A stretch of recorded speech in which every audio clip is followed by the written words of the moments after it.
দীর্ঘ ১৭ বছরের নির্বাসিত জীবনের অবসান ঘটিয়ে আগামী বৃহস্পতিবার ২৫ ডিসেম্বর জন্মভূমি বাংলাদেশে ফিরছেন লন্ডনে অবস্থানরত বিএনপি ভারপ্রাপ্ত চেয়ারম্যান তারেক রহমান। ওই দিন বেলা ১১:৫৫ তাকে বহনকারী বিমানটি ঢাকায় অবতরণ করবে। তারেক রহমানের প্রত্যাবর্তনকে কেন্দ্র করে বিএনপির সর্বত্রই এখন বইছে আনন্দের জোয়ার। উজ্জীবিত সকল নেতাকর্মী, সমর্থক ও সাধারণ মানুষ। দীর্ঘ অপেক্ষার অবসান হতে চলায় তৃণমূল থেকে কেন্দ্র সব পর্যায়ের নেতাকর্মীদের মধ্যে বিরাজ করছে প্রাণচাঞ্চল্য। বাংলাদেশের রাজনীতিতে একটি গুরুত্বপূর্ণ পরিবর্তনের ইঙ্গিত মিলছে।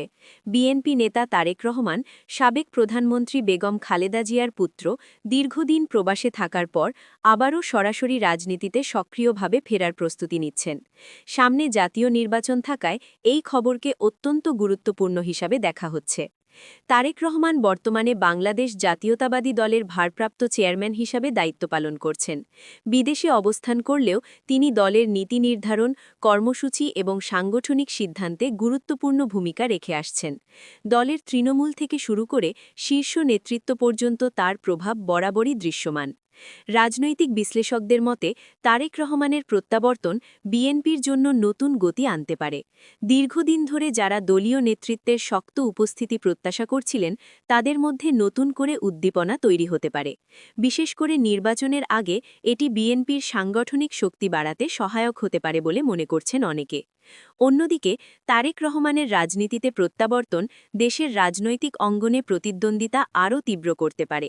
ক্ষমতাসীন দলসহ অন্যান্য রাজনৈতিক দলগুলো ইতোমধ্যে পরিস্থিতি নিবিড়ভাবে পর্যবেক্ষণ করছে। রাজনৈতিক কর্মসূচি, জনসভা এবং নির্বাচনী কৌশলে এর প্রভাব পড়তে পারে বলে ধারণা করা হচ্ছে। সমর্থকদের মতে তারেক রহমানের ফিরে আসা গণতান্ত্রিক রাজনীতিকে আরও সক্রিয় করবে। তবে সমালোচকরাও তার অতীত ভূমিকা নিয়ে প্রশ্ন তুলতে পারেন। সব মিলিয়ে এই প্রত্যাবর্তন বাংলাদেশের রাজনীতিতে একটি গুরুত্বপূর্ণ অধ্যায়ের সূচনা করতে যাচ্ছে। আগামী জাতীয় নির্বাচনের প্রেক্ষাপটে তারেক রহমানের রাজনৈতিক ভবিষ্যৎ এবং তার প্রভাব এখন সবার নজরে। পরিস্থিতি কোন দিকে মোড় নেয় সেটাই এখন দেখার বিষয়।